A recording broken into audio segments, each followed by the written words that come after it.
आज हम मौजूद हैं तीरथ दास मिश्रा जी के पास में, जो कांग्रेस के प्रचार एवं प्रकाशन विभाग उत्तर प्रदेश में कार्यरत हैं। आइए बात करते हैं इनसे। आज जिस तरह शपथ ग्रहण का प्रोग्राम हुआ, उस पर क्या कहेंगे? ये जो पुरानी नई बोतल में पुरानी शराब की स्थिति है। देश की बहुत खराब पोजीशन है। भानुमति ने कुनबा जोड़ा, कहीं का ईंट कहाँ का रोड़ा। जो लोग बीजेपी के उन आदरणीय प्रधानमंत्री नरेंद्र मोदी जी के घोर विरोधी थे, जिनको वो फूटी आंखों देखना नहीं पसंद करते थे, जिनको उन्होंने बर्बाद करने के लिए चाहे नीतीश कुमार जी रहे हों, चाहे चंद्रबाबू नायडू रहे हों, और इनका इतिहास भी यही रहा। उद्धव ठाकरे जी तो स्पष्ट उसके ज्वलंत प्रमाण हैं।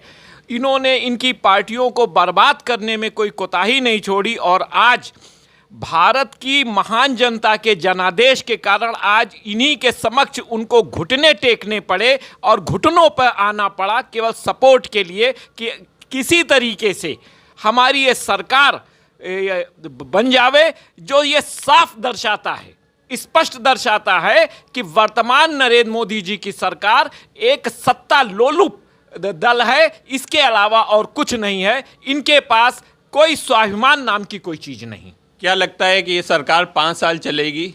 मेरे विचार से तो ये ज़्यादा से ज़्यादा 1 साल और 1.5 साल इसका भविष्य है। इसके अलावा कोई ना कोई बात होएगी, और ये सरकार अपने आप ही अपने भार से, अपने कर्मों से, कृत्यों से के कारण गिरेगी, क्योंकि ये भ्रष्टाचारियों की सरकार है।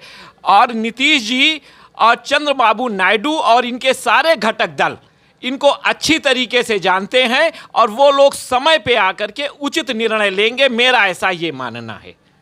जैसे कि इंडिया गठबंधन में काफ़ी लोग शामिल थे, जिसमें सीटें भी काफ़ी अच्छी आई हैं, ये सरकार क्यों नहीं बना पाई? देखिए, इसका एक बहुत बड़ा कारण तो भारत का जो गोदी मीडिया भी रहा है। गोदी मीडिया ने हमेशा कुछ कारणों से बीजेपी की सरकार को, नरेंद्र मोदी की सरकार को बहुत ज़्यादा हाइप अप दिया।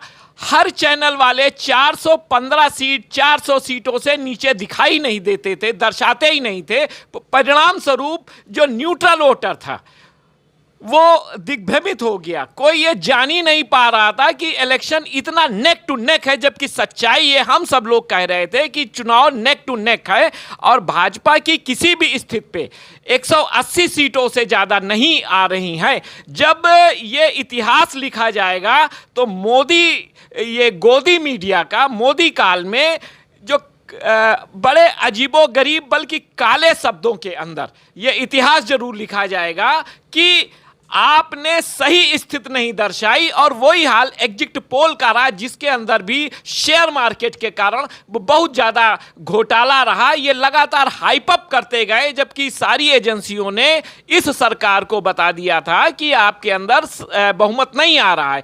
इस कारण जो आम जनता थी, जो न्यूट्रल वोटर था, वो थोड़ा दिग्भ्रमित हो गया। इसका एक बहुत बड़ा कारण ये भी था। बाकी राहुल गांधी जी के नेतृत्व में हम लोग बहुत बेहतरीन लड़े इस बार, और हम जीते।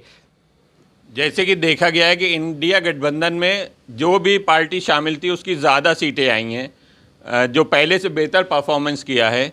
और देखा जाए तो प्रतिपक्ष भी खुश है, और ईवीएम का भी इसमें कोई वो नहीं आया है। नहीं तो कहा जाता था ईवीएम का कुछ ना कुछ है, और जो सत्ता पक्ष है वो भी खुश है। ऐसा पहला इलेक्शन देखा जा रहा है कि जिसमें सभी खुश नज़र आ रहे हैं। देखिए, यहाँ पे खुशी या नाखुशी की बात नहीं है। ईवीएम जो मशीनों का खेल है, और मेरा स्पष्ट मानना है आज अगर ये कुछ कारणों से हम लोगों की इतनी सावधानी से, राहुल गांधी जी के दिशा निर्देश पर और सारे घटक दलों के नेताओं के दिशा निर्देश पर इतनी सजगता के साथ जो ईवीएम की चौकीदारी हुई, लेकिन ईवीएम का इस्तेमाल आगे बंद होना चाहिए, क्योंकि कोई भी देश जो ईवीएम का उत्पादन भी करता है, वो भी सप्लाई करता, वो भी अपने यहाँ के चुनाव में ईवीएम नहीं का प्रयोग नहीं करता, इस्तेमाल नहीं करता है। मशीनों के ऊपर हमें विश्वास नहीं है। आज अगर अच्छा रिजल्ट आ गया है तो इसका मतलब ये नहीं है कि हम इसका सपोर्ट कर रहे हैं। मैं तीरथ राज मिश्रा होकर के सपोर्ट कर रहा हूँ। ईवीएम की जगह चुनाव बैलेट से होने चाहिए, उसकी विश्वसनीयता ज़्यादा होती। क्या राहुल गांधी नेता प्रतिपक्ष का पद ग्रहण करेंगे? मेरे विचार से, मैं आपके चैनल के माध्यम से, मैं आपके माध्यम से, कांग्रेस कार्यकर्ता होने की हैसियत से मैं आदरणीय राहुल गांधी जी से अपील करता हूं कि वो जिस तरीके से अकेले शेर की तरह नरेंद्र मोदी की सरकार से, भारतीय जनता पार्टी की सरकार से लड़े, उस हिसाब से, और उन्होंने उसको धूल चाटाई, क्योंकि सारे भाजपा के नेता आदरणीय प्रधानमंत्री नरेंद्र मोदी जी और उनके पूरे कैबिनेट के लोग 400 सीटों से कम का नारा ही नहीं दे रहे थे। ऐसी स्थिति में जब उनके 240 सीट आए तो नरेंद्र मोदी जी को इस्तीफा देकर के हट जाना चाहिए, मेरी तो ये मांग है। तो ऐसी स्थिति में जब हम विपक्ष में रहते हुए आदरणीय राहुल गांधी जी ने दिल खोल करके, जी भर करके अपनी बहादुरी पराक्रम से नरेंद्र मोदी की सरकार के छक्के छुड़ा दिए, इसलिए उनको विपक्ष का पद ग्रहण भी करना चाहिए नेता का, ताकि वो संसद के अंदर भी इनको और अच्छी तरीके से बेनकाब करें। हमारी ये आदरणीय राहुल गांधी जी से और कांग्रेस के बड़े बड़े नेताओं से ये अपील है कि वो इसके लिए आदरणीय राहुल गांधी जी के ऊपर दबाव डालें कि नेता विपक्ष जो कि अब कांग्रेस पार्टी का बनेगा उसको, उस पद को सुशोभित करे, क्योंकि हमें वर्तमान में ऐसा ही लड़ाई लड़ने वाला जुझारू निडर नेता चाहिए।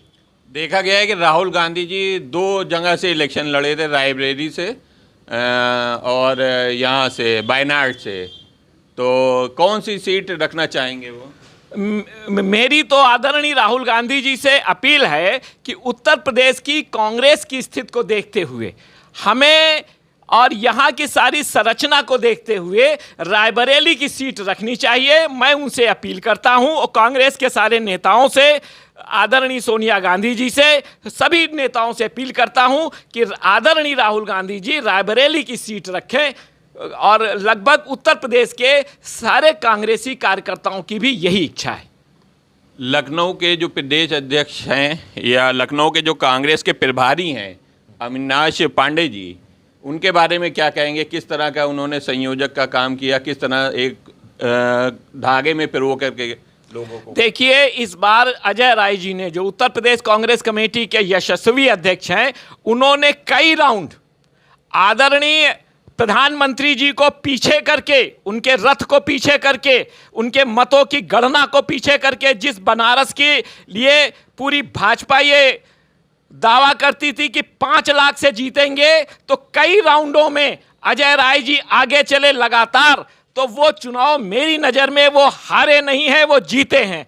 और अविनाश पांडे जी जो उत्तर प्रदेश कांग्रेस कमेटी के प्रभारी हैं, ये इन्होंने इतना अच्छा, इतना सकुशल और इतना कुशल प्रबंधन किया कांग्रेस के सारे संगठनों का और कांग्रेस पार्टी का, तो ये परिणाम सामने आया है कि आज उत्तर प्रदेश कांग्रेस कमेटी जो है नेक टू नेक फाइट करने की स्थिति पे आ गई, और हम लोगों ने कदम कदम पर इस भाजपा की जन विरोधी सरकार को बूथों के अंदर परास्त किया है। इसके लिए जितने भी अविनाश पांडे जी की और अजय राय जी की तारीफ की जाए वो कम है, और मैं आशा करता हूं राष्ट्रीय नेतृत्व से कि ये लोग, वो इन लोगों को अभी और ज़्यादा समय उत्तर प्रदेश कांग्रेस कमेटी की मजबूती के लिए देंगे।